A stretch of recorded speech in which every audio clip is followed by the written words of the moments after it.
Chicos, antes de que terminemos la clase, recuérdenme contarles dónde quedan los videos de las clases. No se les vaya a olvidar, por favor. ¿Sí? Muy bien. Entonces, quedamos en nivel de medición nominal, ¿cierto? Ordinal. Muy bien. Entonces, vamos a seguir con nivel de medición de intervalo. ¿Cómo era que lo veníamos escribiendo? Disculpen un momentico, voy a pasar a en negro. Muy bien. Entonces, nivel de medición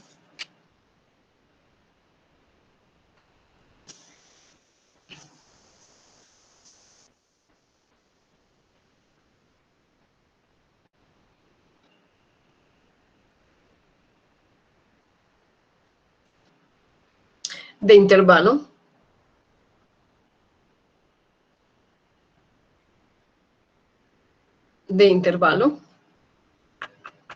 ¿Listo? Muy bien. Entonces, ojo con lo que les voy a decir. Este nivel de medición se parece al nivel ordinal, es decir, se puede organizar, pero con la propiedad adicional de que la diferencia entre los valores de los datos tiene un significado. Entonces, vamos a copiar así. Vamos a copiar, espérenme, ¿cómo les copio esa?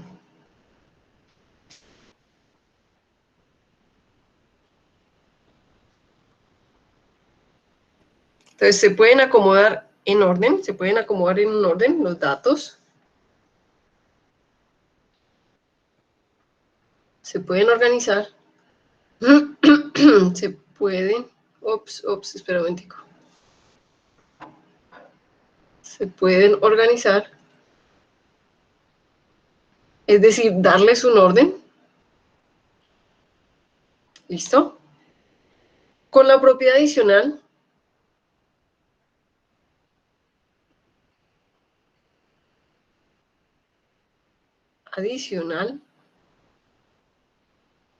con la propiedad adicional de que la diferencia entre los valores de cualquier dato tiene significado.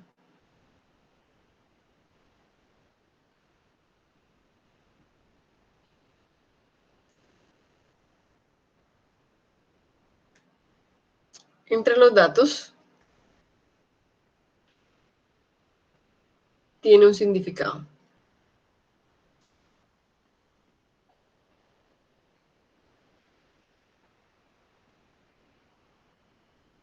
Tiene un significado. Ahora, tiene una característica, chicos, y es que los datos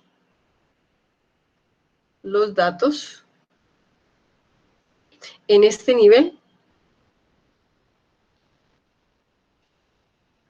no tienen punto de partida cero.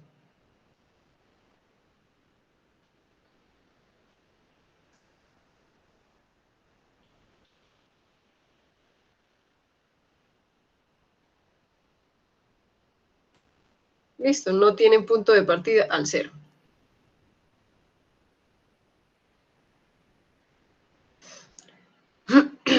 Listo, muy bien. Entonces les voy a dar ejemplos. Voy a hablarles, por ejemplo, ejemplos de medición de intervalos. Entonces, ejemplos. No traje agüita. Ejemplos. Entonces, por ejemplo, ejemplos son mediciones en temperaturas grado Fahrenheit.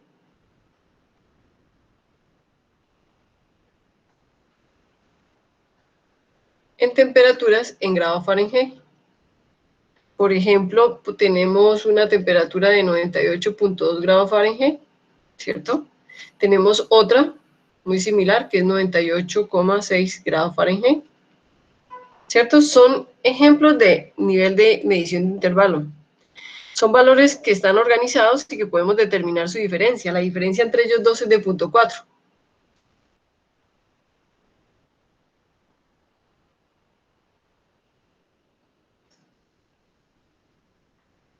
Listo, a 0.4 grados Fahrenheit. Sin embargo, no existe un punto de partida natural, es decir, yo no estoy partiendo de 0 °F, nada, simplemente estoy dando dos valores que tienen una diferencia, pero que no, ¿qué? Pero que no tienen un dato de partida. Yo no los estoy comparando con otro valor.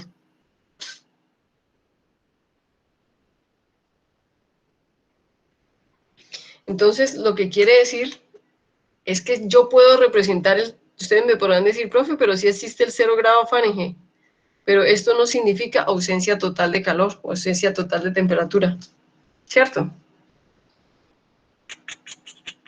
Les voy a dar otro ejemplo. Por ejemplo, a ver. Profe, las fechas también darían Muy ahí. bien, Sabrina, excelente, sí. Voy a hacer un ejemplo muy similar. Por ejemplo, yo puedo decir los años, datos de intervalos, los años 1942 y 1976. Entonces yo escojo esos 2 años como datos de medición, pero no corresponden, o sea, no tienen como un tiempo de inicio el año cero. Simplemente el año cero es arbitrario, no constituye un punto de partida. Simplemente yo voy a coger como datos el año 1942 y el año 1976.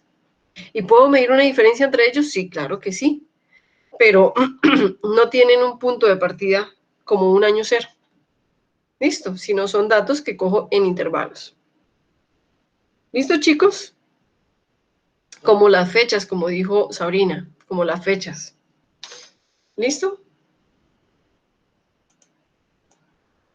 Ustedes dirán, profe, pero ¿para qué me enseñas todo eso? Ya les voy a dar la diferencia, chicos. ¿Sí? ¿Listo? Muy bien. Aquí vamos con 3 y vamos con el último. Vamos a llegar al último, al último.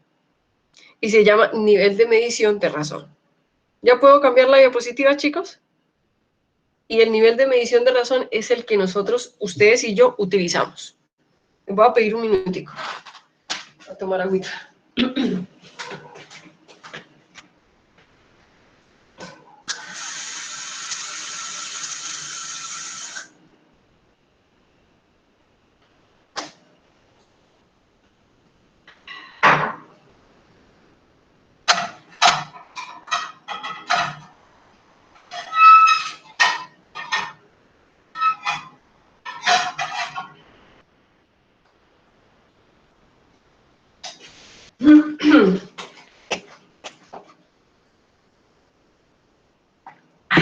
Listo, muy bien. Entonces, chicos, vamos con el último nivel de medición. ¿Puedo cambiar la diapositiva? Bueno, muy bien, Sí, gracias. profe.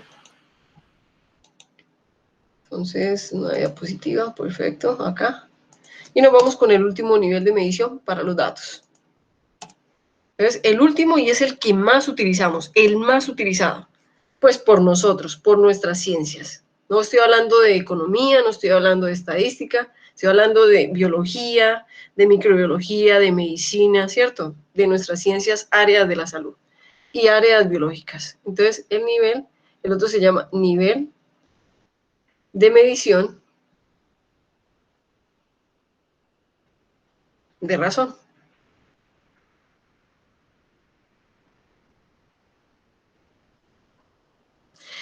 Entonces, vamos a decir lo siguiente. Este también tiene números, ¿cierto? Tiene números, tiene diferencias, pero tiene la propiedad adicional de que sí tiene un punto de partida, un cero natural, un cero que indica la nada de la cantidad que está presente. Para valores en este nivel, tanto las diferencias como las razones tienen significado. Entonces, vamos a redactarla de la siguiente manera. Espérenme un momentico, voy a buscarla. Entonces son datos que se pueden organizar o se pueden acomodar en un orden, ¿cierto? Son datos que se pueden organizar.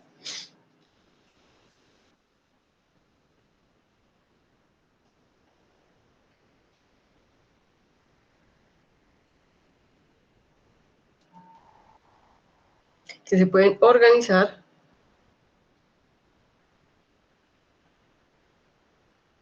Son datos que se pueden organizar, es decir, que tienen un orden. ¿Listo? Sus diferencias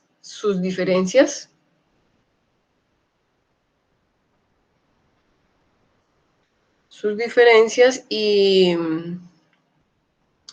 tienen significado.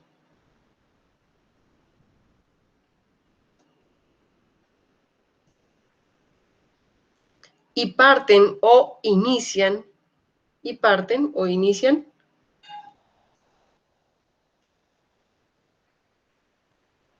en un cero natural.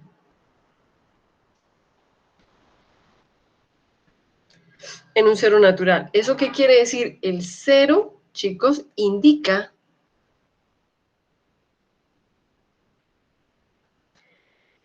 la ausencia o la nada de la cantidad presente. La ausencia o la nada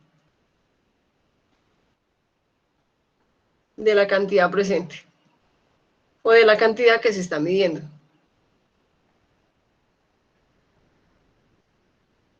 Ese es el más utilizado por nosotros. ¿Listo? Muy bien, entonces, por ejemplo, vamos a hablar de ejemplos.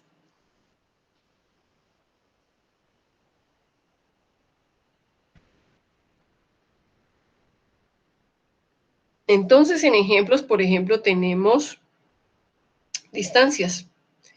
Entonces, las distancias en kilómetros recorridas por un automóvil o por un carro, ¿cierto? Entonces, yo puedo decir que un automóvil corrió 200 kilómetros, una distancia. Espérenme, lo coloco con otro color.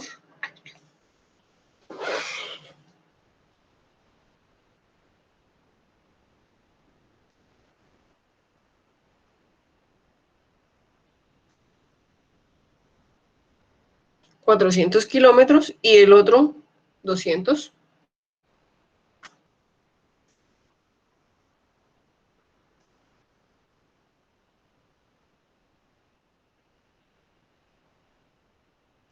Entonces yo sé que el 0 kilómetros indica que no recorre nada.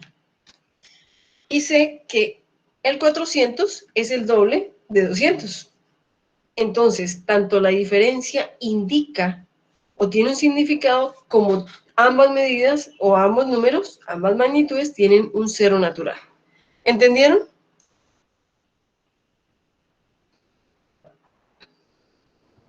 Sí, profe. Pues yo sí. ¿Qué dices? Yo sí entendí, no sé si mis compañeros también. Exacto. Otro ejemplo, por ejemplo, sería el valor de un libro. Un libro cuesta 100, el otro cuesta 50. Entonces, 0 pesos significa ausencia de costo o ningún costo. ¿Entendieron, chicos? Lo voy a hablar en términos de lo que nosotros hacemos, chicos, es decir, ustedes y yo. Voy a hablar de, digamos, de una capacidad, a ver, hablemos de lo que ustedes hacen, por ejemplo, hablemos de una concentración de glucosa.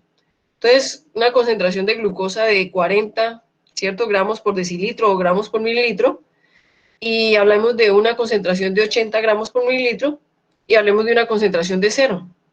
Entonces tenemos una muestra que tiene una concentración de 0, que es un blanco, que para nosotros es un 0 natural, y la concentración que tiene 40, la de 80, y la de 80 es el doble de la de 40, y por lo tanto, ambas tienen una diferencia que para nosotros tiene un significado y tienen un 0 natural. ¿Entendieron? Sí, profe. Sí, profe. Sí, profe. Y ojo, chicos, es el nivel de medición de razón, es el más usado por nosotros, por nuestras ciencias. ¿Ok? Muy bien. Entonces, yo quiero colocarles una figurita. Voy a colocarles una figurita, voy a ver si... Espérenme un momentico, chicos. Entonces, control C. Miren a ver si entienden esta figurita. Es como un resumen de lo que ustedes acabaron de copiar. Esta figurita. Ahí están. Niveles de medición. Entonces, tenemos de razón, de intervalo, ordinal y nominal. No son las únicas, pero son las más comunes. ¿Ok?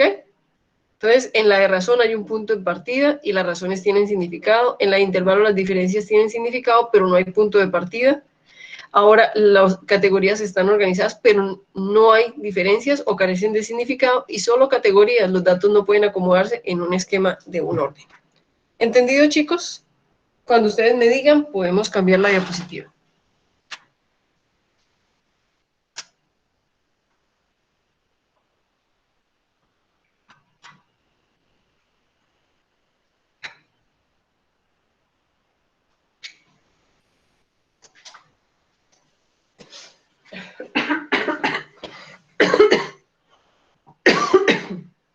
Chicos, ¿puedo cambiar la diapositiva? Sí, profe. Ok, perfecto. Entonces, eso significa, chicos, que vamos a hablar de otros términos que vamos a necesitar para poder entender. Y otros términos, por ejemplo, son correlación y causalidad. Y ustedes dirán, profe, pero correlación y causalidad no son, no están estos relacionados. Y yo podría decirles sí y no. ¿Listo? Sí y no. Entonces vamos a hablar de lo que es correlación y causalidad. Correlación. Porque ustedes ahorita creo que fue un compañero que me dijo, profe, esos datos están correlacionados por medio de una regresión o están relacionados o asociados por medio de una regresión. Ahí estamos hablando ya de correlación, es decir, de codependencia y causalidad. Correlación y causalidad. ¿Listo? Entonces, vamos a decir lo primero, chicos, una correlación, correlación.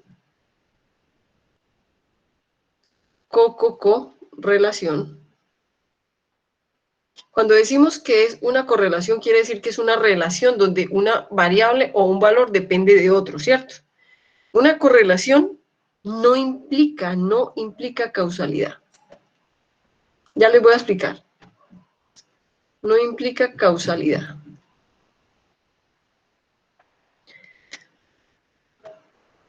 Eso quiere decir, ¿qué quiere decir eso? Que no se debe usar una correlación entre dos variables como justificación para concluir que una de las variables causa la otra. Yo puedo decir que ambas se correlacionan, pero nunca puedo decir que la una causa la otra. Nunca lo podré decir. ¿Listo?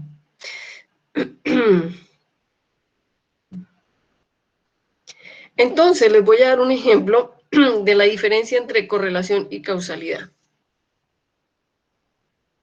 Ejemplo.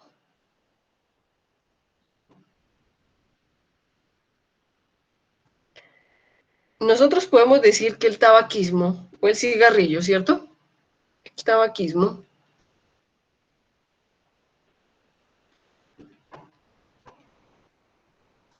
o el cigarrillo y la frecuencia del pulso cardíaco, o ¿cómo se le dice?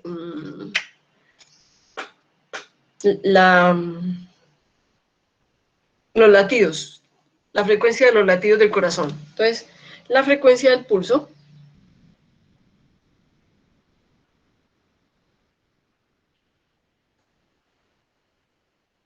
cardíaco están relacionados.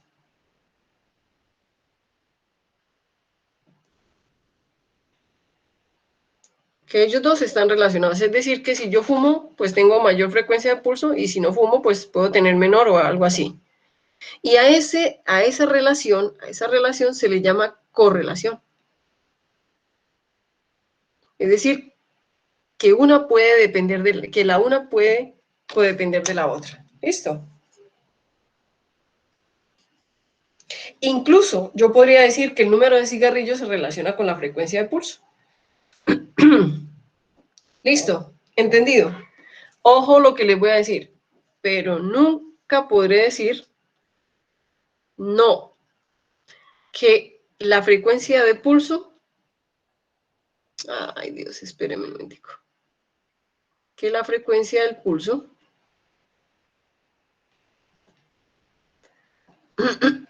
es causada por el tabaquismo.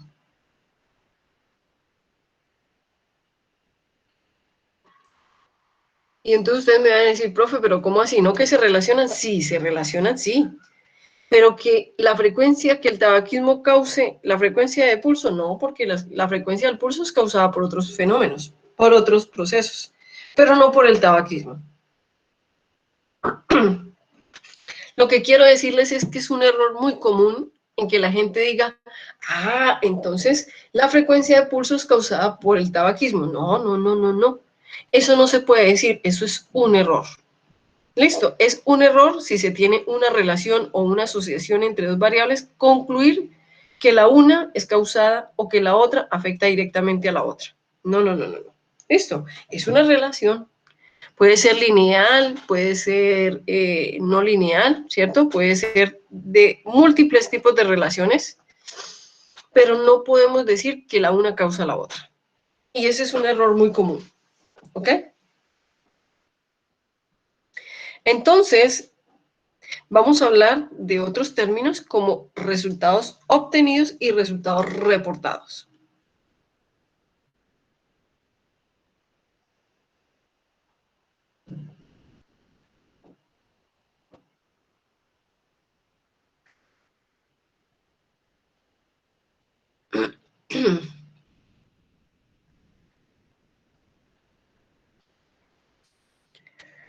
Entonces, cuando hablamos de los resultados, tenemos que decir que siempre es mejor usar un procedimiento para obtenerlos en vez de pedir que me los reporten.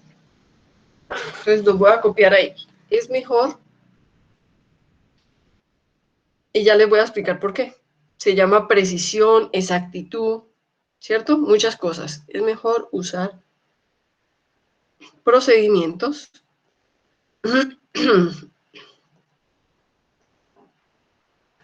para obtenerlos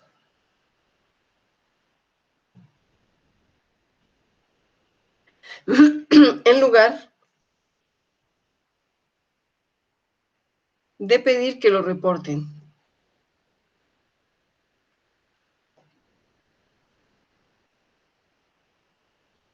Y esto va en pro, chicos, esto va en pro a la precisión, la exactitud y la seguridad sobre los datos que yo tengo para trabajar y para analizar. Les voy a dar un ejemplo. Un ejemplo. Y el ejemplo puede ser hasta chistoso.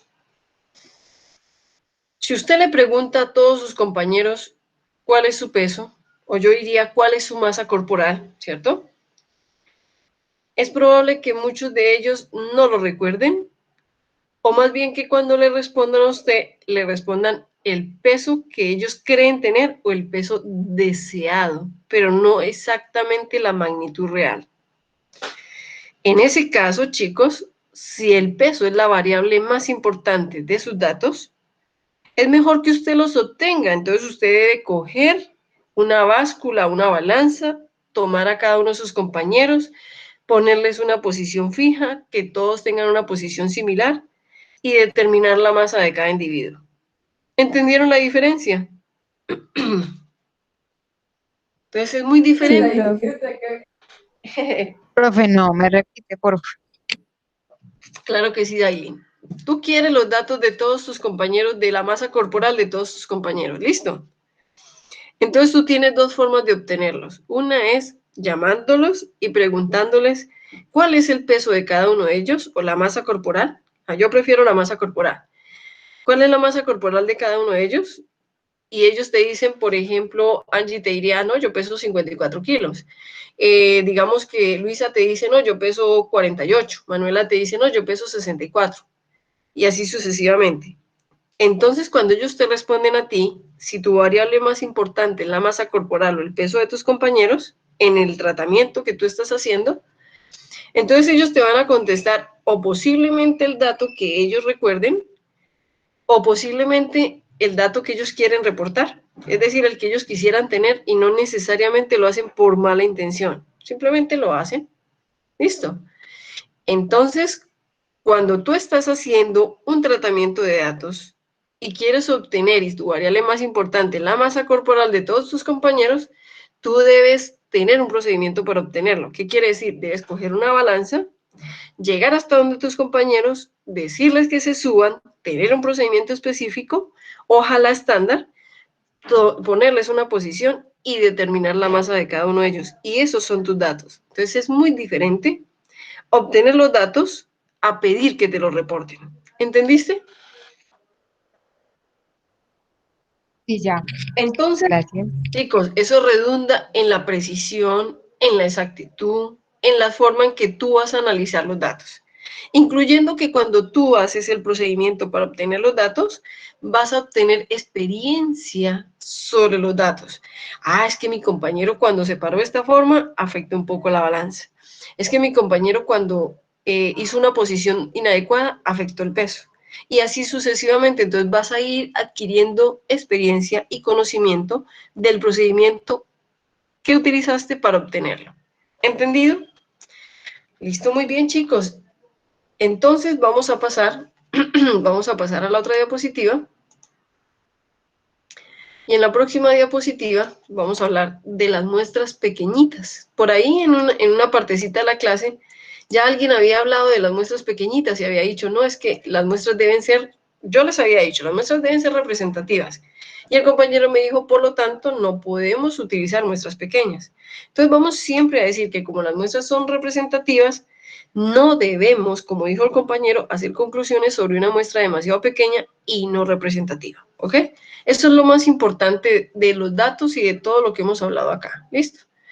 Entonces ahorita vamos a ver también otras definiciones sobre la recolección de datos muestrales, porque ustedes van a trabajar con muestras generalmente, ustedes no van a trabajar con poblaciones, ustedes no van a trabajar con parámetros, ustedes van a trabajar con estadísticos, es decir, con muestras.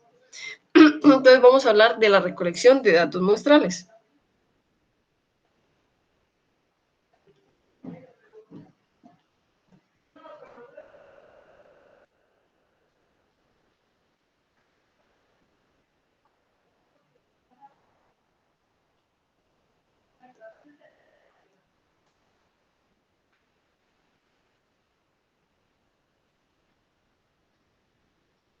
Muy bien, ¿ok? Entonces vamos a decir, si los datos muestrales, chicos, que se reúnen de forma adecuada, resultan tan inútiles, igual lo que dije, que si no se reúnen de forma adecuada, resultan tan inútiles que cualquier tortura estadística, es decir, cualquier mecanismo estadístico, cualquier dato que usted quiera hacer, no puede salvarlos. Entonces, ¿qué es lo que tenemos que hacer? Tener fuentes o formas adecuadas de adquirir o de poder obtener esos datos. Entonces vamos a decir que los datos se obtienen de fuentes diferentes. Entonces los datos pueden ser observacionales o experimentales. Entonces tenemos datos de observación, tenemos datos de observación, ¿listo? Y esos datos de observación son aquellos que vemos y le medimos características específicas, pero que nosotros no modificamos. Entonces voy a copiar. Las vemos y medimos. Pero les voy a copiar la I. Y medimos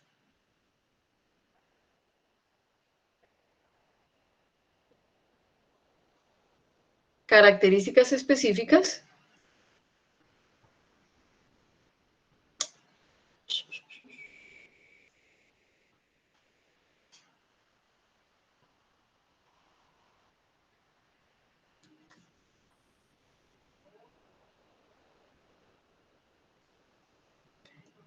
y les medimos características específicas, pero nosotros no modificamos, ni siquiera intentamos modificar ninguna de esas características.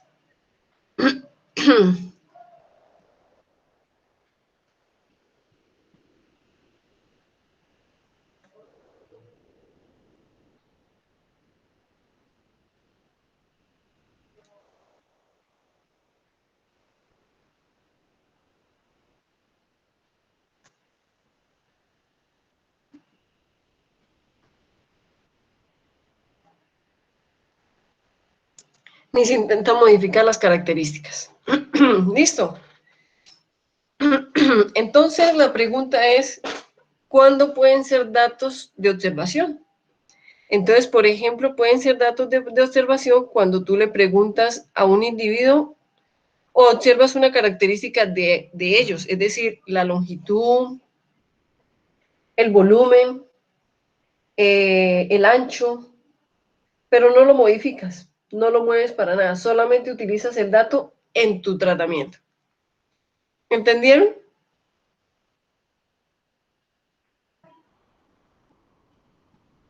Sí, profe. Y ahora, Profe, ¿y en dime. qué circunstancias uno modificaría esos datos o para qué? Ah, muy bien. Enseguida vamos a hablar de datos experimentales. ¿Listo? Vamos a hablar de datos experimentales. Y ahí sí vamos a modificar datos experimentales. Y ya te voy a explicar para qué. ¿Listo? Entonces, cuando hablamos de datos experimentales, quiere decir que tú aplicas un tratamiento,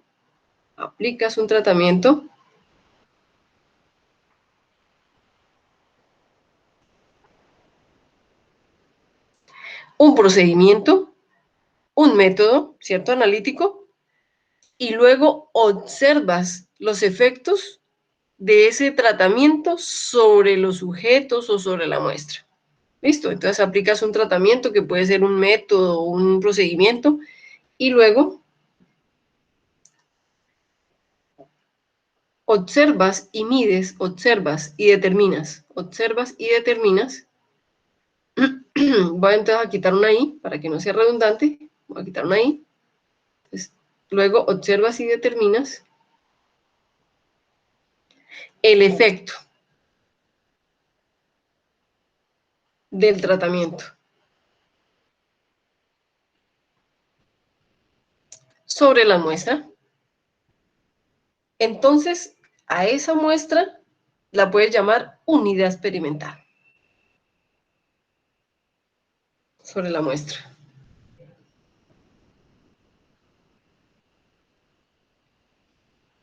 Y a la muestra la puedes llamar unidad experimental.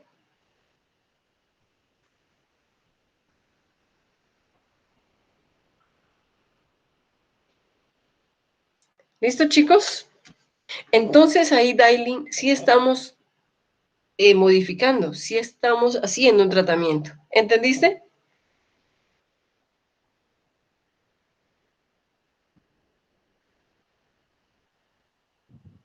No. Y muchas veces, Dailin, ya te voy a explicar otra vez, y muchas veces cuando tú aplicas un tratamiento, entonces tú tienes que comparar con un control, y a ese control no lo vas a tocar, o si lo tocas, o le haces un tratamiento, ese control para ti es un cero natural. ¿Entendiste? Entonces, quiere decir, chicos, y voy a explicarle especialmente a Dailin, es como cuando tú, Dailin, coges unos microorganismos y a los microorganismos le aplicas diferentes fuentes de sustrato y vas a medir cómo ellos consumen o cómo ellos integran esa glucosa en su metabolismo. Entonces, cuando tú pones la glucosa, tú esperas que esa glucosa se modifique con el tratamiento que estás aplicando a cada microorganismo. Entonces, ese primer numerito que tú colocaste de glucosa se va a ver disminuido o se va a ver aumentado o se va a ver modificado por el tratamiento que tú estás aplicando, el procedimiento o el método que tú estás aplicando. ¿Entendiste? Te voy a hablar, por ejemplo, de una medición de glucosa, una determinación de glucosa por DNS o por el método que tú utilices, GOTPA, el que tú utilices. ¿Listo? Cuando tú coges diferentes muestras de glucosa, a esas muestras de glucosa, tú primero tienes un cero natural o un blanco para poder compararlos. ¿Listo? Y aparte de eso, tú tienes una muestra de glucosa. A esa glucosa tú no la puedes medir a ojo porque no te da. Tienes que aplicarle un tratamiento. Entonces, ese tratamiento va a modificar esa característica natural que antes no se veía a tus ojos, pero que ahora va a dar una reacción coloreada y que te va a indicar cuánta glucosa hay. Entonces tú lo modificas y esos datos que resultan de una modificación se llaman experimentales. ¿Entendiste, Dailin, ahora sí? Sí, profe, ya. En Gracias. cambio, En cambio, cuando tú, por ejemplo, coges un recipiente y tú dices, es que yo tengo que coger los datos del recipiente. Entonces tú al recipiente no le puedes ni modificar ni el volumen, ni la base, ni el diámetro, ni la altura del recipiente. No, tú tienes que trabajar con esas características.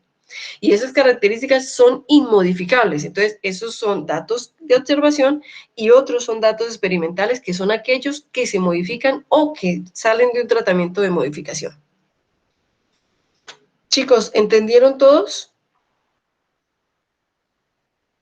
Sí, profe. Sí, profe.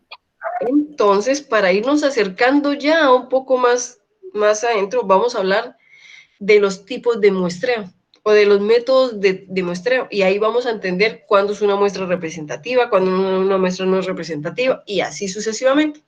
Y vamos a decir que hay métodos de muestreo. Entonces vamos a decir métodos de muestreo. Ups, voy a copiar métodos.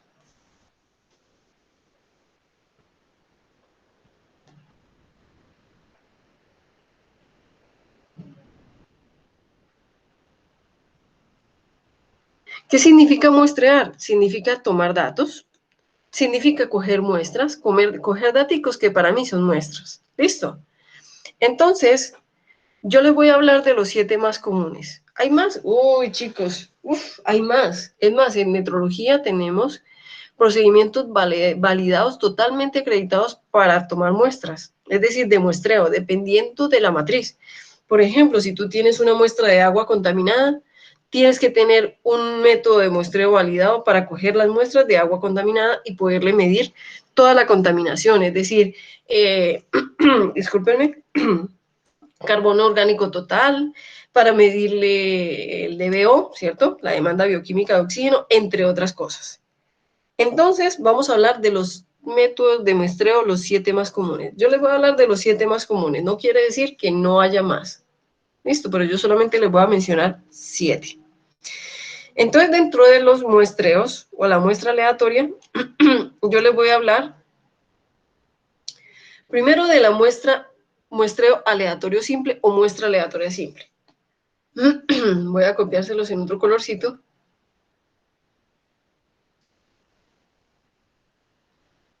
Ops, espérame un momentico.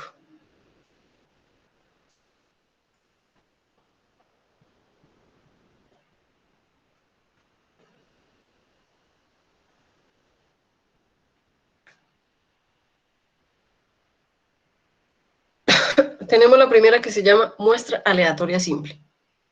Entonces nosotros decimos que de n sujetos o de n, ¿cierto? Se selecciona de una manera de que cada posible muestra del mismo tamaño, n, tenga la misma posibilidad de ser elegida. Voy a copiárselos. De n muestras o sujetos, ¿cierto? O materiales, se seleccionan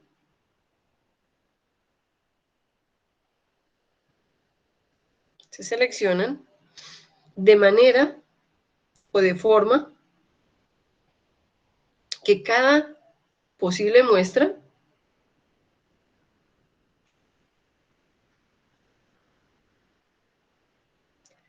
del mismo tamaño, ojo, del mismo tamaño, tiene que ser del mismo tamaño. Si le cambiamos tamaño, ya estamos inherentemente metiendo otra variable del mismo tamaño n, tengan la misma posibilidad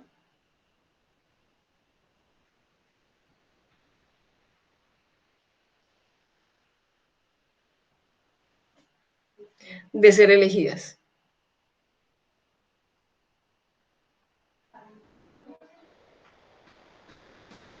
¿Entendido, chicos? Entonces se llama una muestra aleatoria simple.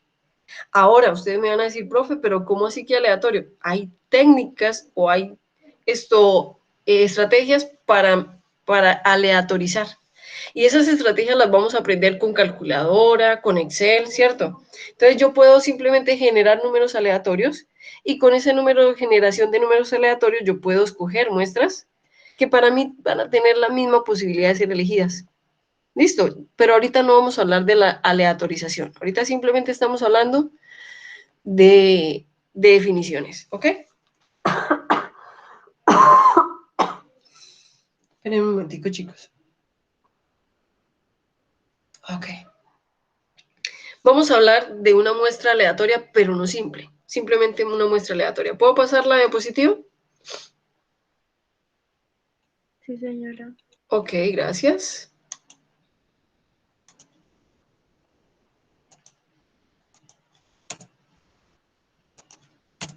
La primera era aleatoria simple. La segunda se llama simplemente aleatoria. Entonces, una muestra aleatoria. ¿Cómo fue que lo copié? Ah, en moradito, ¿cierto? Muestra aleatoria.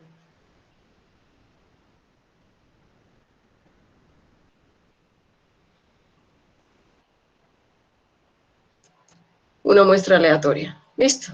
Entonces, una muestra aleatoria es donde las muestras o los miembros de la población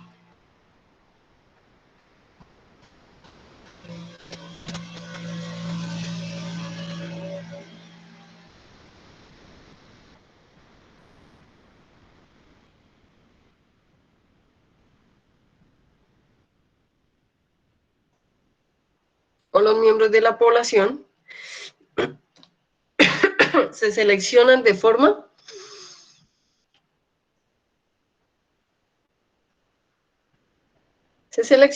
forma que cada miembro individual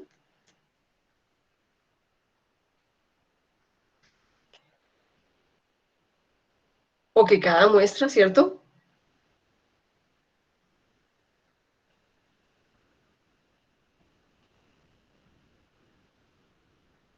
De que cada miembro individual tenga la misma posibilidad de ser elegido.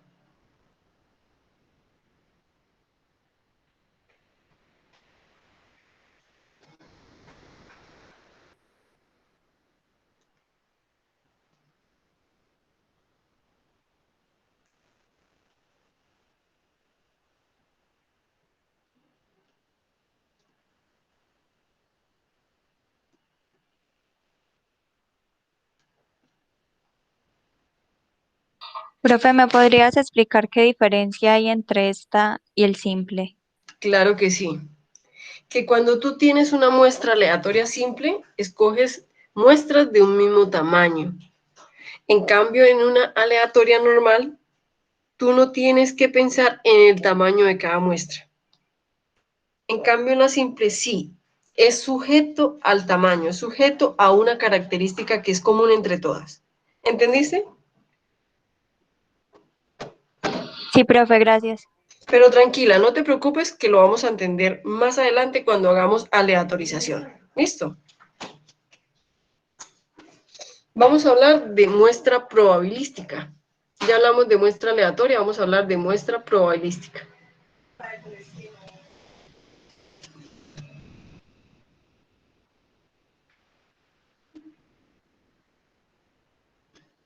Muestra probabilística.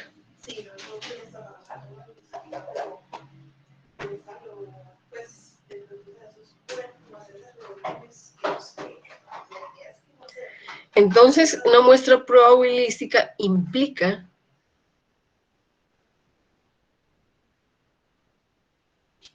seleccionar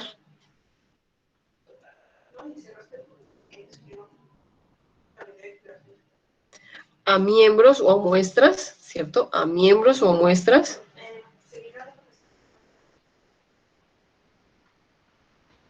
de una población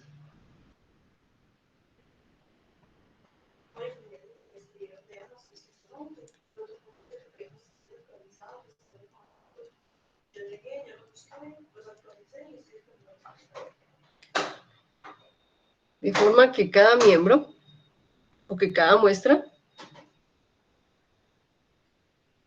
tenga una posibilidad conocida.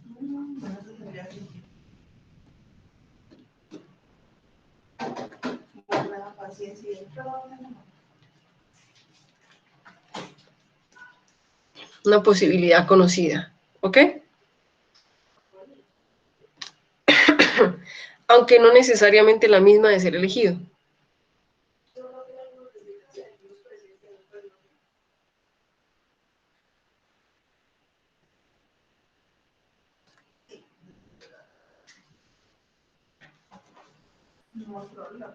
La misma de ser elegido.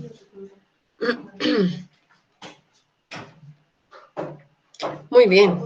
¿Les doy ejemplos, chicos? ¿Les doy ejemplos? Sí, profe, por favor. Claro que sí. Entonces, hasta ahora hemos visto 3, ¿cierto? Entonces les voy a dar ejemplos.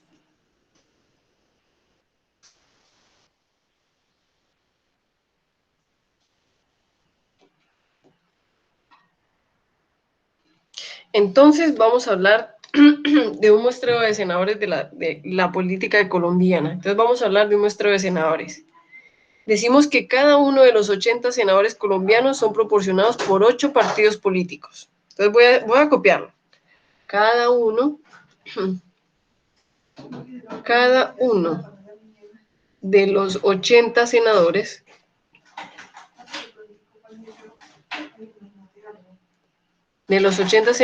colombianos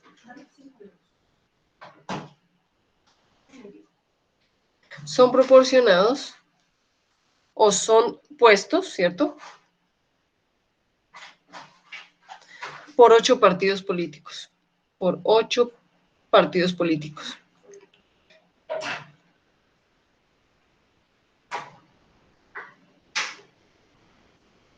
Por 8 partidos políticos. Entonces quiere decir que cada partido, ¿cierto? Pone 8 senadores. Es más o menos lo que uno infiere, ¿cierto? Cada partido pone 8 senadores.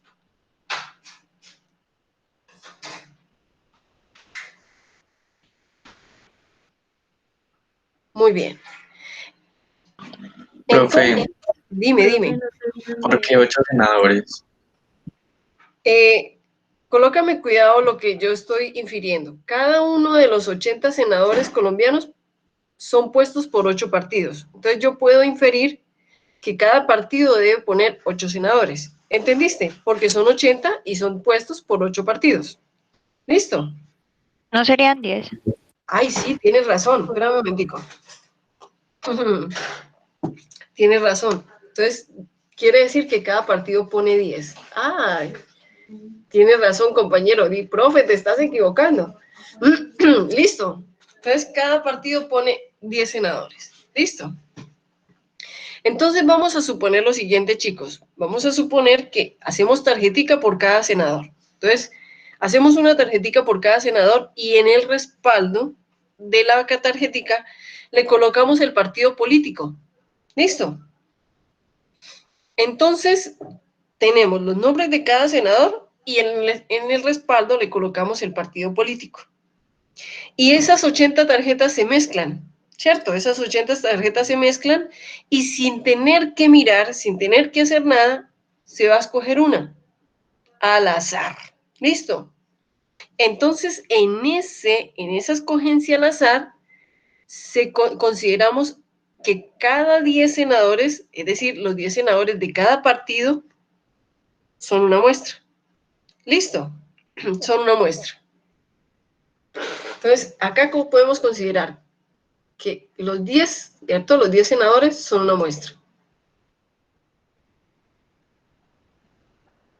¿Por qué? Porque la totalidad son 80 senadores. ¿Listo? Entonces, la pregunta que puede salir de aquí, ¿el resultado de esa tarjetica escogida es una muestra aleatoria, aleatoria simple o probabilística? ¿Ustedes qué dirían? Aleatoria simple.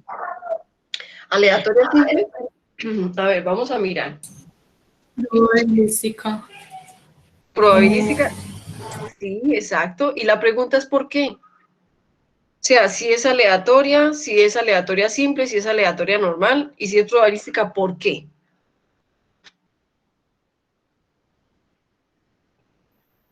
Profe, yo diría que es aleatoria, porque se supone que cada miembro se selecciona pues de la misma forma Ajá.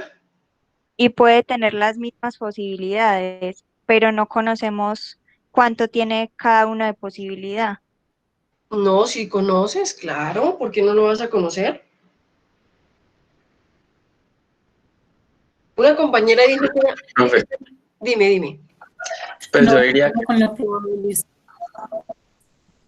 Angie, tú sí sigues con la probabilística. Yo te digo que sí es probabilística, pero también es aleatoria. Dime qué me ibas a decir, compañero. pues sí, que yo seguía con simple porque cada muestra tiene como el mismo tamaño. Pero, espera un momentico. ¿Quién es el que me está hablando que no le veo el nombre? Discúlpame. Luis Fernando, Luis, ¿cierto? sí. Eso, Luis Fernando. Pero ¿sabes una cosa, Luis Fernando? Sería simple si cogiéramos los 8 senadores de cada muestra. ¿Sí me entiendes? Los Sería, 10. no, eso, sería simple si yo cogiera uno de cada muestra de 8. Es decir, en este caso no estoy cogiendo sino uno solo de todos. ¿Sí me entiendes? No estoy cogiendo uno de cada muestra. Es decir, uno... Exacto. Sí, profe, ya. Entonces yo quiero que alguien me diga, profe, ¿es aleatoria por esto? ¿No es aleatoria simple por esto? ¿O es aleatoria simple por esto y es probabilística por esto? ¿Quién lo dice?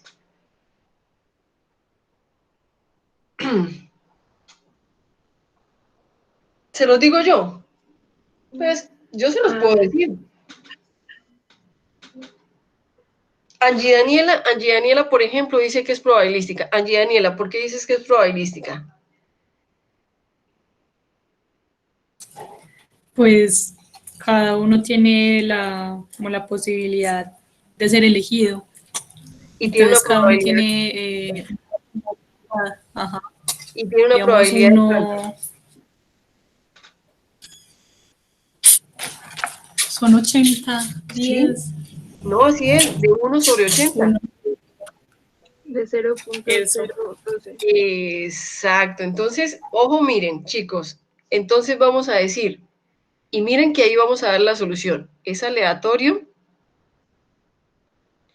es aleatoria,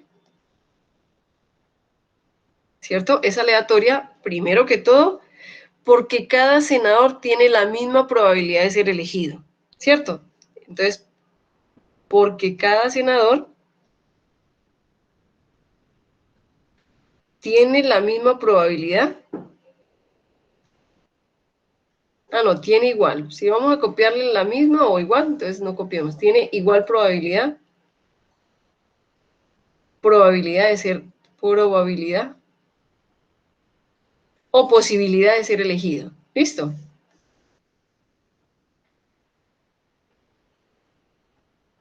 Entonces vamos a decir, no es aleatoria simple, ¿cierto? Entonces vamos a decir, no es aleatoria simple,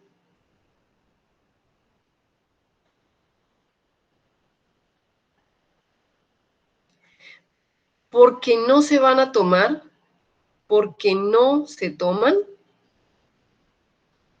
uno de cada muestra, uno de cada muestra. ¿Listo? Entonces eso ya hace que no sea simple.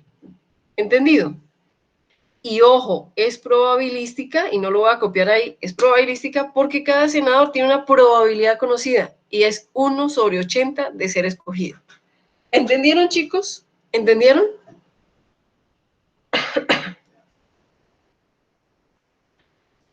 Sí, profe. Para todos. Profe, no, yo no entendí bien la probabilística. La probabilística, mira, colócame cuidado, Aileen. Dice así, implica seleccionar una muestra de una población de forma que cada miembro tenga una posibilidad conocida, es decir, que se pueda cuantificar de ser elegido. Entonces tú dices, profe, cada senador tiene una probabilidad de ser elegido. ¿Y tú lo conoces? Sí, es 1 sobre 80. Son 80 y van a escoger una sola. Entonces tiene una posibilidad de 1 sobre 80 de ser escogido. Entonces ya es, solamente por el hecho de conocerla, se llama probabilístico. ¿Entendiste? Sí, profe, ya. ¿En qué caso sería solamente aleatoria? Entonces, si no se conoce la posibilidad que tiene de ser elegido. No porque puede tener la misma posibilidad de ser elegido, pero yo no la puedo conocer, ¿cierto? Yo no la puedo conocer. Entonces puede ser aleatoria, ¿cierto? Pero no es simple porque en la simple depende del número de la muestra. Es decir, en la simple tú vas a coger uno de cada muestra. En cambio acá no escogiste uno de cada muestra, escogiste uno solo de las 8 muestras. ¿Entendido? ¿Sí me entendiste? Sí, ya. Exacto. Ahora, chicos, ustedes me van a decir, profe, y la mayoría de las veces, ¿cuáles son las que nosotros aplicamos? Yo les voy a decir, chicos, nosotros tratamos de aplicar aleatoria simple. ¿Por qué? Porque nosotros tratamos de que tengan la misma posibilidad de ser elegida, pero buscamos que tengan el mismo tamaño para poder sacar precisión, reproducibilidad y exactitud. Y por eso generalmente la que más se utiliza es la aleatoria simple. Y también es probabilística, sí, chicos, tanto la aleatoria puede ser probabilística como la aleatoria simple pueden ser probabilísticas. ¿Ok? Muy bien. ¿Puedo pasar la diapositiva? Sí, profe. Muy bien, y vamos a ver los otros muestreos, que, ojo, no necesariamente no se utilizan, pero la que más se utiliza es la aleatoria simple. Muy bien, entonces vamos a hablar de muestreo sistemático, también se hace, ¿cierto? Muestreo sistemático. Entonces vamos a hablar de muestreo sistemático.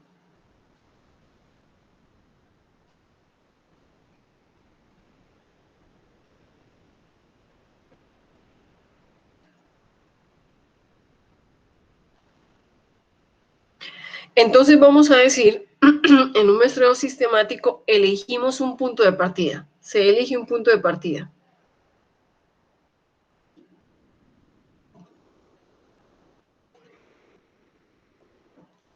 Se elige un punto de partida y luego se selecciona, ¿cierto? Se selecciona un, ¿cómo lo diríamos? Un miembro de cada muestra o un 100º elemento de la población.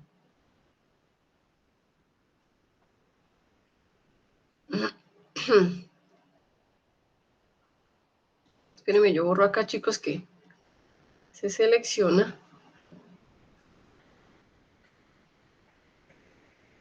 cada 100º, es decir, en pasos constantes. Esta es una K, ¿no? No sé si me la entienden. Una K, 100º elemento de la población.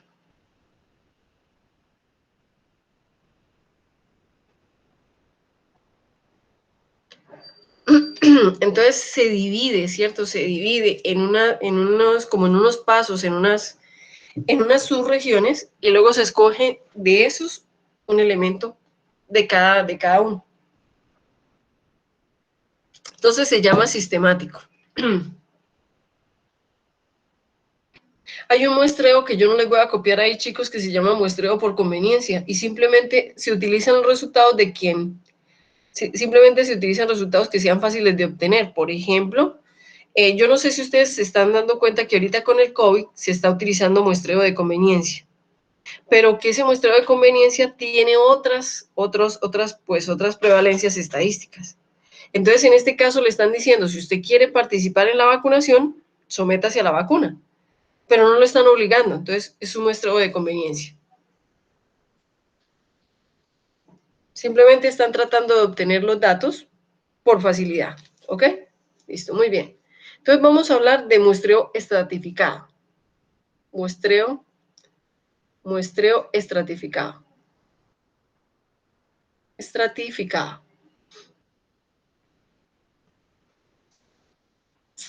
Entonces, sistemático, que se hace como un orden sistemático. El muestreo estratificado, entonces, ojo chicos, vamos a subdividir, es decir, vamos a agrupar, vamos a coger pequeños grupos, ¿cierto?, de la población. Entonces decimos, se subdivide,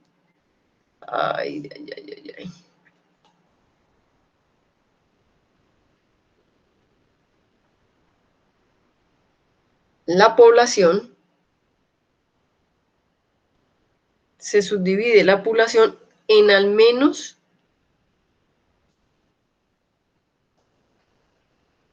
dos subgrupos.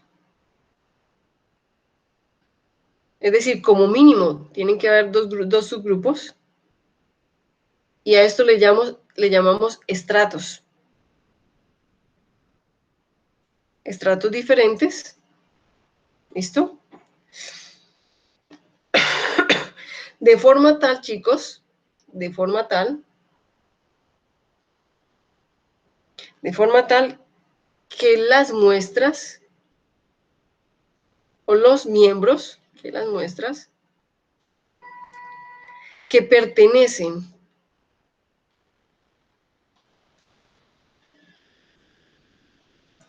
al mismo subgrupo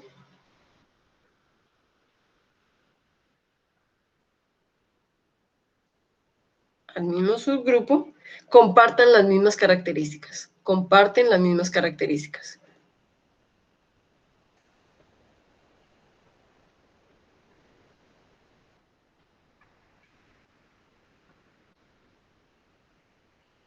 Comparten las mismas características. Por ejemplo, como el género o la edad, ¿cierto? Y luego cuando tenemos los subgrupos, ojo, cuando tenemos los subgrupos, luego se obtiene una sola muestra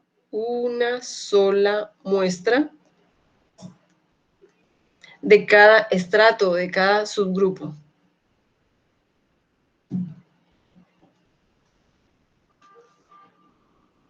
Ya les voy a dar ejemplos de esto. Listo.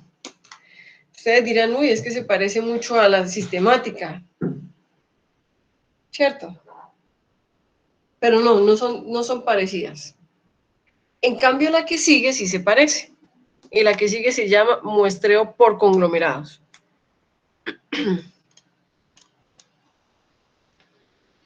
Muestreo por conglomerados.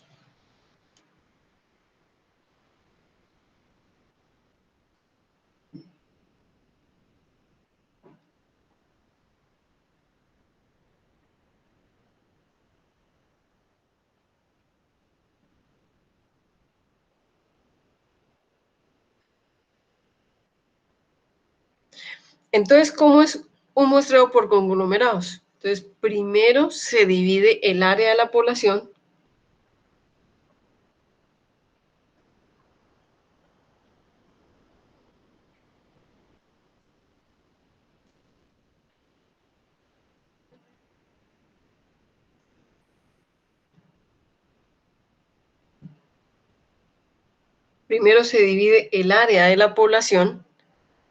en secciones.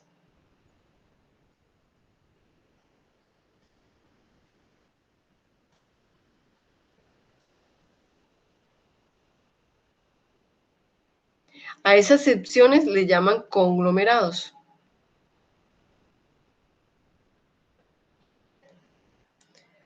Y luego de que ya se armaron, se elige al azar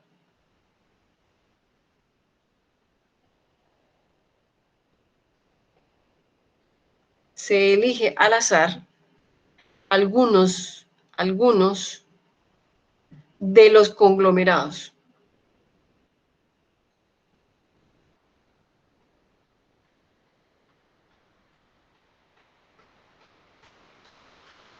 Como muestras.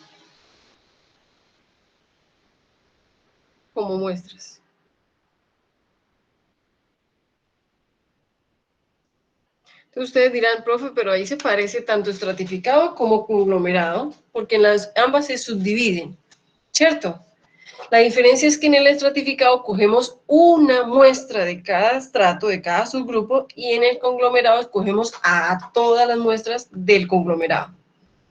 ¿Entendido, chicos?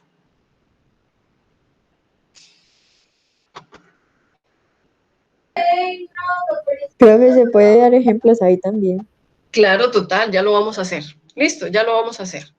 Profe, pero ¿cómo que se escogen todos? Si ahí en la definición dice que algunos. En algunos, ¿dónde dice que algunos? Ese No, sería no. dar algunos. Algunos de los conglomerados. Mira, en la estratificación tú divides por estrato, ¿cierto? Y de cada estrato coges uno. ¿Listo? En cambio, en conglomerados divides por secciones o conglomerados y eliges a algunos conglomerados, no a uno solo de cada conglomerado, sino a algunos conglomerados totales.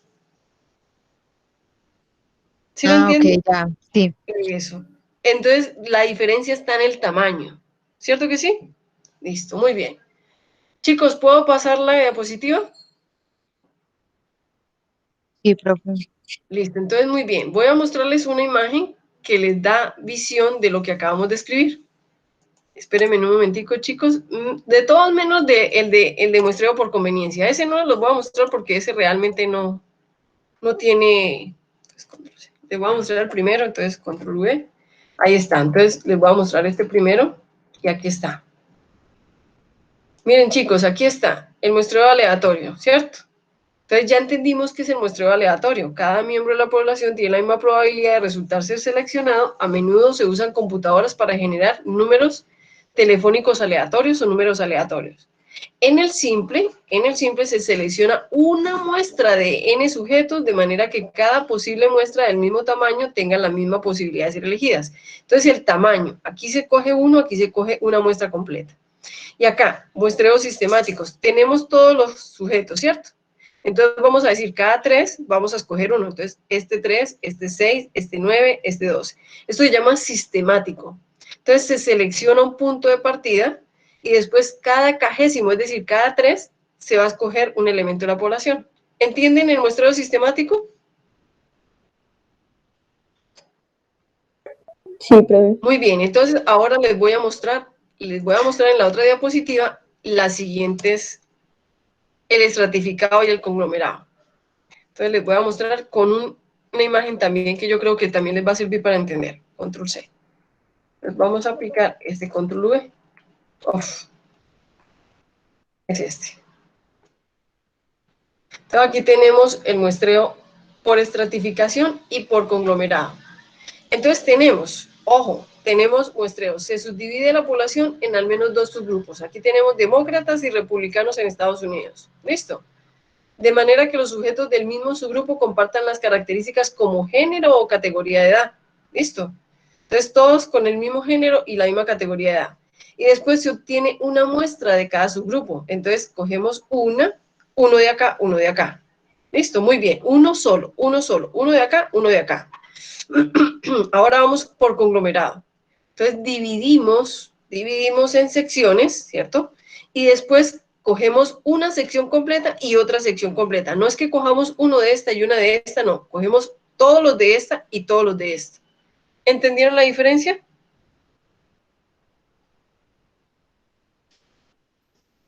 Sí, profe. Excelente. Muy bien. Entonces vamos a terminar con las definiciones hablando de los diferentes estudios. Ya nos falta poquiticos y nos falta también definir diseños experimentales, ¿ok?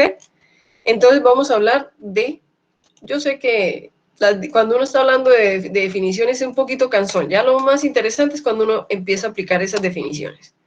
Entonces vamos a hablar de tipos de estudio. ¿Listo? Profe, ¿ese muestreo por conglomerados se hace en muestras grandes o más bien pequeñas? Pues Yo lo haría, generalmente. Dailin, con muestras no tan grandes, porque como me van a salir tantas muestras, entonces si yo tengo una población muy grande, yo prefiero hacerlo estratificadamente, es decir, que tenga una muestra de cada división. Pero cuando la muestra no es tan grande y para mí no va a significar un costo tan alto, yo puedo hacerlo por conglomerados, porque en el momento del conglomerado estoy eliminando la variabilidad. Pero eso lo vamos a aprender más adelante. ¿Listo? ¿Sí me entendiste o no? ¿Sí fue clara o no? Sí, profe. Muy bien, entonces vamos a mirar tipos de estudios, ¿cierto? Tipos de estudio. Entonces, vamos a hablar de estudios de observación. Estudios de observación.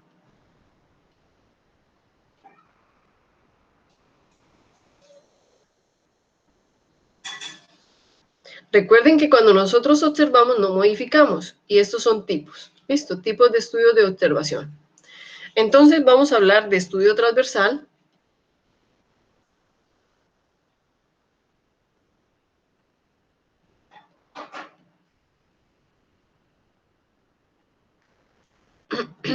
Vamos a hablar de estudio transversal, vamos a hablar de estudio retrospectivo.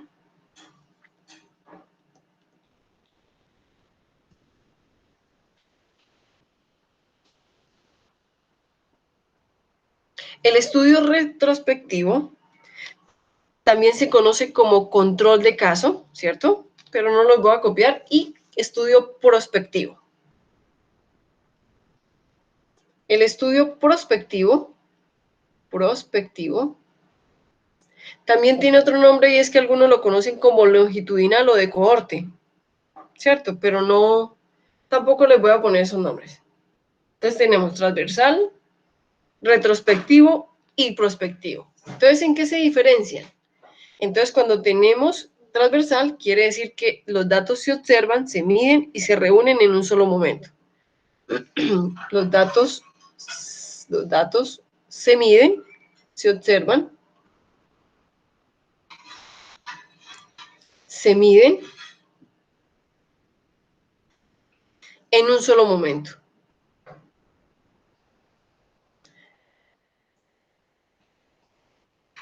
Y aquí estamos en función del tiempo, si se dan cuenta. Listo, muy bien. En un estudio retrospectivo, entonces quiere decir que los datos se toman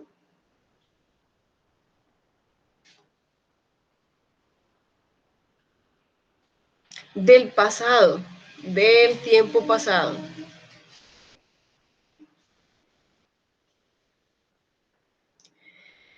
¿Cierto? Mediante análisis de registros, entrevistas, otros recursos que nos permitan obtener los datos.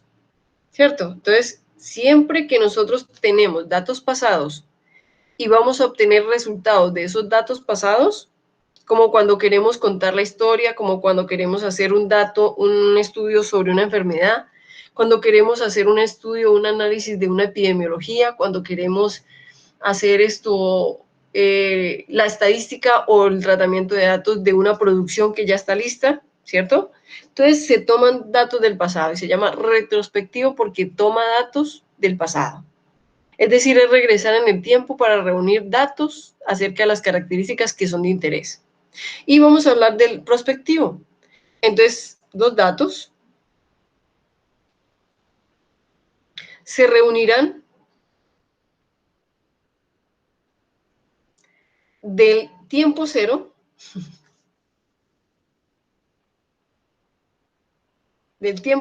en adelante, en el futuro, hacia el futuro. Hacia el futuro.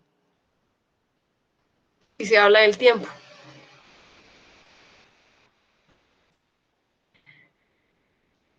Entonces, en el prospectivo se recurre a eventos que van a ocurrir, a eventos que vamos a causar y que tienen una potencial causa.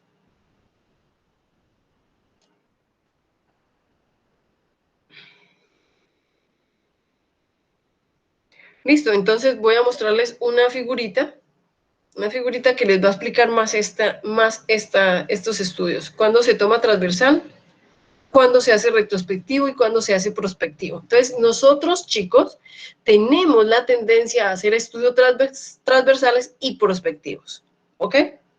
Es decir, a tomar datos de un tiempo, a mirar qué resultados nos dan, y luego a dejar que el tiempo pase, volver a tomar datos, es decir, transversalmente, y mirar qué pasó. ¿Listo? ¿Qué efecto hubo? ¿Entendido? Entonces, si ustedes me permiten, cambio la diapositiva. Sí, profe, ya.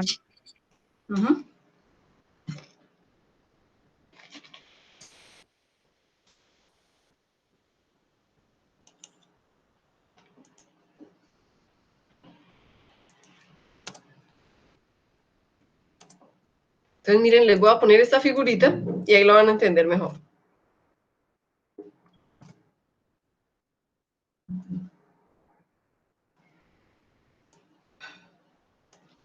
Tenemos un estudio de observación. Entonces, nosotros observamos, medimos, pero no modificamos porque es de observación. Entonces, la pregunta es ¿cuándo se realizan las observaciones?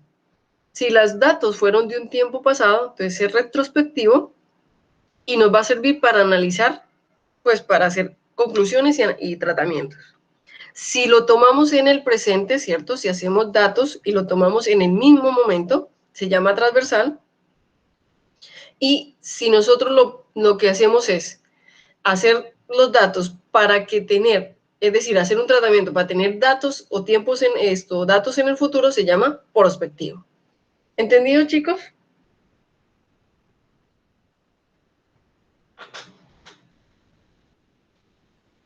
Sí, profe. Generalmente, ¿nosotros qué hacemos? Nosotros generalmente hacemos transversalidad y prospectividad. Ahora, ¿cuándo se necesita un estudio retrospectivo? Cuando vamos a estudiar qué pasó en el pasado para que no vuelva a pasar ahora. ¿Qué ocurrió en aquella época para mirar qué se puede hacer? Y así sucesivamente. Pero entonces los datos se toman del pasado y se analizan. Muy bien. Entonces vamos entonces a definir aleatorización, réplicas y estudios a ciegas. Entonces, otros términos que son importantes. Entonces vamos a tomar definiciones como aleatorización,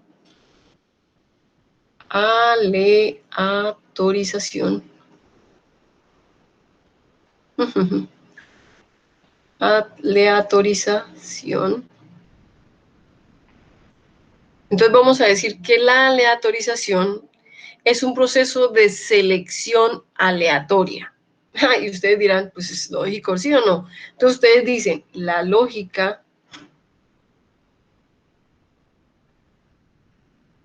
de la aleatorización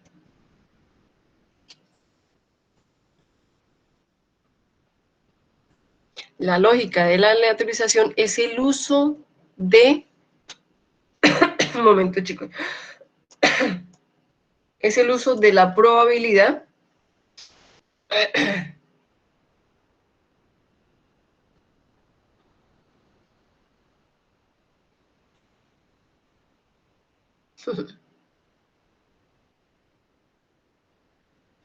es el uso de la probabilidad como forma de crear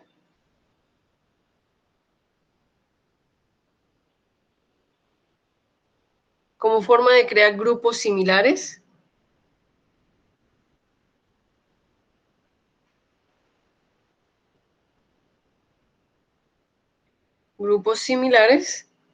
y asegurar independencia. Y asegurar la independencia, es decir, la neutralidad. Eliminar sesgos. Entonces, no sesgos. ¿Listo? Entonces, lo mismo, se define como un proceso de selección aleatoria. Es lo mismo, aleatorización es un proceso de selección aleatoria. Entonces, ¿qué es lo que hace? Que es la forma de buscar que todos los grupos sean similares y asegurar la independencia. ¿Cómo se hace? Por medio de estrategias. Sacando números aleatorios, sacando números telefónicos al azar, y así sucesivamente. Vamos a hablar de la réplica. Y la réplica ustedes sí lo conocen. Lo conocen mucho. Vamos a decir que la réplica es la repetición, y ustedes lo debieron haber aprendido en Metrología 1. Es la repetición que nosotros llamamos duplicado, si son 2, triplicado, si son 3, cuadruplicado, si son 4, pentaduplicado, si son 5, y así sucesivamente, ¿cierto? Y así sucesivamente. Voy a cerrar ahí ya para no escribirles más. De un experimento.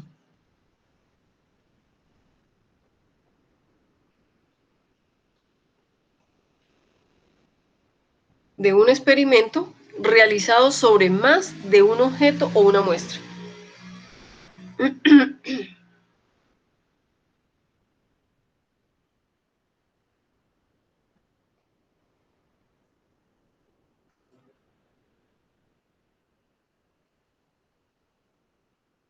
Entonces ustedes, no sé si lo recuerdan, pero nosotros hablábamos de la precisión, la reproducibilidad, y decíamos cuándo se podía estimar la precisión y cuándo se podía estimar la reproducibilidad.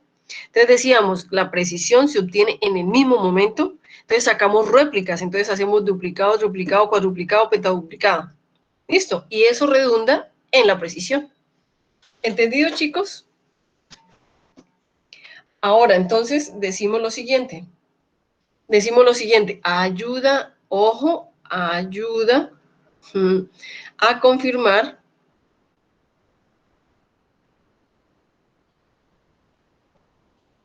o verificar un resultado. Y yo diría que más que el resultado, yo diría la precisión del resultado. ¿Listo? Vamos a definir otro término y se llama estudios a ciegas. Y les voy a decir la verdad, normalmente nosotros los que trabajamos en la industria y en la parte de investigación, en la parte industrial y ambiental, no trabajamos, bueno, a no ser de que sea un laboratorio acreditado.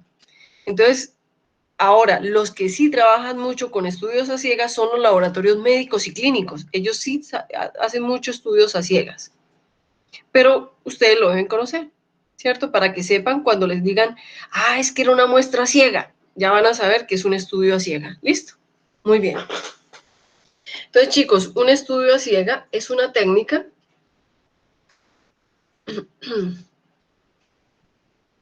Ahora, hay laboratorios ambientales, que esos sí son de ustedes, que se acreditan. Entonces, cuando se acreditan, algunas veces les hacen ensayos de aptitud para acreditarlos. Y para poderse acreditar, les pasan muestras ciegas. Ahí sí puede correr en nosotros los que hacemos industrialización. ¿Listo? Entonces, es una técnica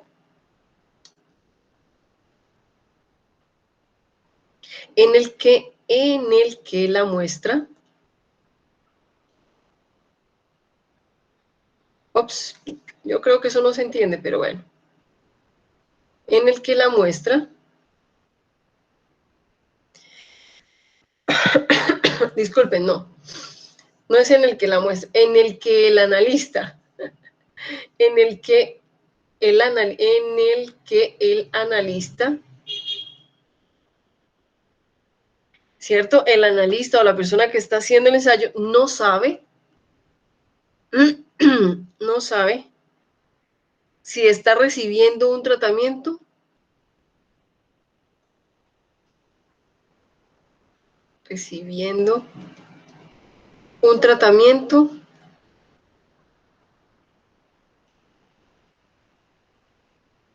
un placebo, es posible, es decir, un blanco, ¿cierto? Un blanco, o, ¿cierto? O un control. O un control. Y permite determinar,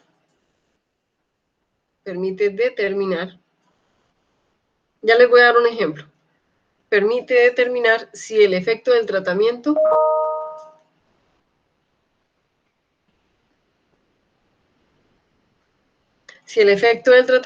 es significativamente diferente al placebo y al blanco. Espere que les copié el tratamiento como yo lo... Espérenme un momentico, tratamiento.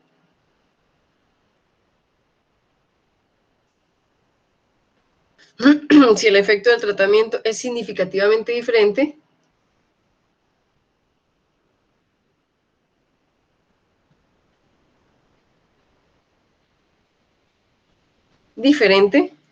al efecto placebo, del placebo y del control. Ups, está al otro lado. Y del control, chicos. Ahí hay que completar y del control.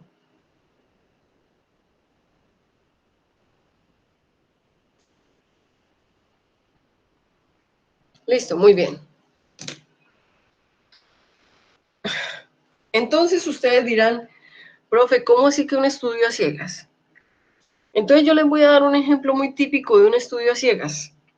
Cuando quieren probar una vacuna, chicos, como lo que están haciendo ahorita para el COVID, le dicen a la gente que participe. Entonces, a una parte de los participantes le colocan la vacuna, el tratamiento, a otra parte le colocan un control y a otra parte le colocan un placebo. Es decir, no le colocan absolutamente nada, sino que le hacen pensar a la persona que lo vacunaron. Entonces, ¿Cuál es la diferencia entre un blanco y un control? Ah, claro. El control puede ser en la vacuna, puede ser un medicamento que haga lo que debe hacer la vacuna. Y el blanco es nada. Es decir, sin el principio activo. ¿Entendiste? Muy bien. Luisa, ¿me entendiste bien? Exacto. Por ejemplo, Luisa, ya te voy a hablar de un control y de un blanco en lo que tú haces. Entonces, por ejemplo, entonces le colocan y luego miden. Entonces, ¿qué pasa, chicos? Que resulta que el efecto placebo a veces es imaginario. Entonces, a veces la gente piensa, ay, a mí no me dio nada porque me vacunaron y resulta que era un placebo. Entonces, ustedes dirán, oiga, pero eso no, eso tiene confusión, ¿cierto? Eso puede presentar confusiones. Y no, al contrario. En el análisis y en el tratamiento de los datos, se puede identificar cuándo es placebo, cuándo es control, o cuándo se debe una mejora, por cierto, no por placebo, sino porque la persona simplemente, ¿cierto?, se imagina mejorada, ¿cierto? Pero eso ayuda a encontrar el efecto que hay de la vacuna, lo que puede causar, lo que no puede causar. Y el control, quiere decir el placebo, lo que quiere decir es que me da la diferencia entre cuando yo aplico la vacuna y no la aplico. Y el control me da la eficiencia de la vacuna. ¿Qué pasa con el control y qué pasa con la vacuna? ¿Será igual de eficiente? ¿Será ineficiente o qué? ¿Entendieron, chicos? Entonces, por ejemplo, en ustedes, ¿cuándo puede pasar? Por ejemplo, que ustedes tengan un laboratorio ambiental y a ustedes les den una muestra ciega. Entonces, a ustedes les dan una muestra que no tiene nada y se llama blanco. Una muestra que tiene el parámetro o la magnitud a medir. Y en el otro le van a dar un control. Entonces, ¿y qué es lo que miden? Ah, cuando usted le dan una muestra ciega y usted está en un laboratorio y se va a acreditar, a usted le miden que los datos que usted ve sí correspondan a lo que ellos le entregaron. Y eso se llama un estudio a ciegas. Ahora, yo te voy a hablar de la diferencia de control con el blanco. Y voy a hablarte, por ejemplo, cuando tú tomas una muestra de glucosa. Cuando tú tomas una muestra donde supuestamente hay glucosa, por ejemplo, un medio de cultivo o una solución, entonces tú debes tener una solución que no tenga azúcar y esa solución se llama blanco. Pero también para poder medir ese azúcar tienes que tener un material de referencia o una solución control que se llama solución de referencia. Entonces, en el control tienes la glucosa cuantificada. En la muestra sabes que puedes suponer que tienes glucosa, pero no sabes cuánto. Y en el blanco no debes tener nada. ¿Entendiste, Luisa Fernanda?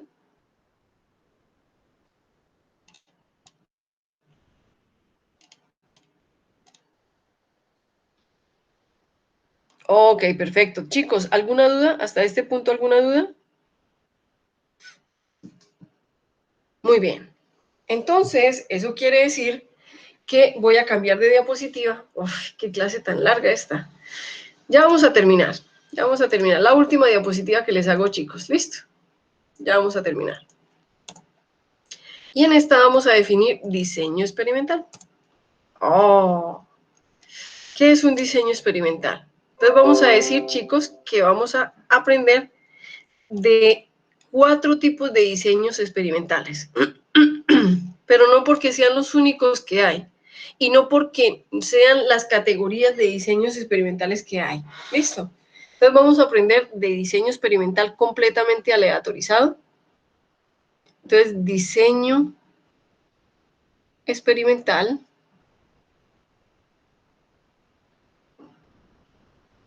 Espérenme, les copio acá. Y yo creo que nos vamos a quedar en el titulito para descansar. ¿Listo? Experimental. Diseño experimental. Y se llama completamente aleatorizado. Completamente aleatorizado.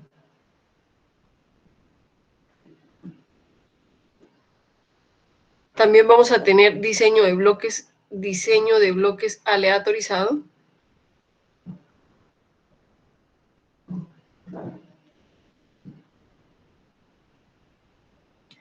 Aleatorizado.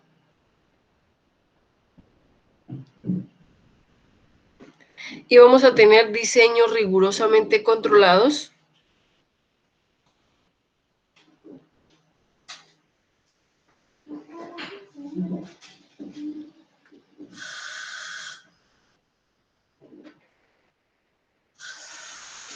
Y también en la siguiente clase, chicos, yo creo que ya ahorita no, diseño de datos pareados. ¿Listo?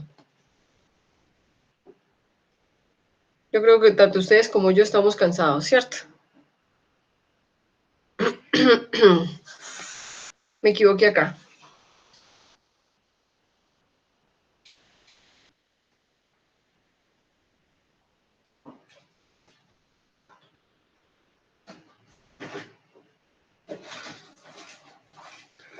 Y los vemos la siguiente clase, ¿les parece? Y yo les doy ejemplos. Terminamos con esto y seguimos con distribuciones de frecuencia. ¿Ok, chicos? Listo, profe, muchas gracias. No, chicos, Ah, no, profe, muchas gracias. Gracias, profe. bueno, chicos, que les vaya muy bien, que descansen. Bye, Profe, bye. qué pena, Profe, ¿no puede decir Gracias, dónde van a profe. quedar Buenas las noches. grabaciones? Ay, sí, qué pena contigo. Gracias por acordarme. Miren, chicos, les voy a explicar. Los videos de la... Ah, pero venga, yo primero paro este video, ¿sí? Para que no nos quede todo esto. Esperen, esperen. Ah, aunque no, aunque sirve que quede ahí. Esperen un momentico. Miren, chicos, yo tengo un canal de YouTube. Cerrar. Ya les voy a mostrar. Voy a mostrarles este canal. Esta soy yo. Yo creo que alguno de ustedes me ha visto en la universidad. Si no, ¿no es cierto? Entonces, en el canal de YouTube tengo todas las clases que yo doy. Entonces, ustedes entran al canal y el canal es así. ¿Cómo me buscan? Con el nombre completo, Natalia Andrea Gómez Grimaldos. Entonces, en el canal van a encontrar listas de reproducción. Entonces, se van a listas de reproducción y van a entrar a metrología. ¿Ok? En metrología... Ay, no, discúlpenme. Eso no era la idea, esa no era la idea. Van a la lista de reproducción de metrología, no a metrología, sino a la lista de reproducción. Y el último video se llama... Ay, ¿dónde está? El último que monté ahorita fue el de ustedes. Espérenme un momentico, miro a ver qué pasó. Espere, inicio. Ah, mire, el de ustedes ya está. Pero no sé por qué no me lo monta en... ¿Qué? No me lo monta en... Este es de usted, entonces dice Bioestadística y Diseño de Experimentos, UDA 7 de octubre. Y en la descripción dice, este video se presenta una clase de Bioestadística y Diseño de Experimentos con estudiantes de Microbiología Ambiental e Industrial de la Escuela de Microbiología, tema Introducción y Términos Básicos, horario miércoles 16, fecha 7 de octubre. Es decir, siempre confirmen la fecha para saber que esa es la clase que quieren ver. Entonces van a aparecer esta y va a aparecer la parte 2. Parte 1, parte 2, parte 1, parte 2. Entonces, siempre que ustedes entren, yo lo voy a colocar siempre en la lista de reproducción de metrología, porque es lo que yo dicto en la Escuela de Microbiología. ¿Listo? Entonces, siempre van a estar en la de metrología, ¿ok? Listo, chicos, ahí van a estar todos los videos de ustedes. Como vieron, ya está la primera parte de la clase, ¿ok?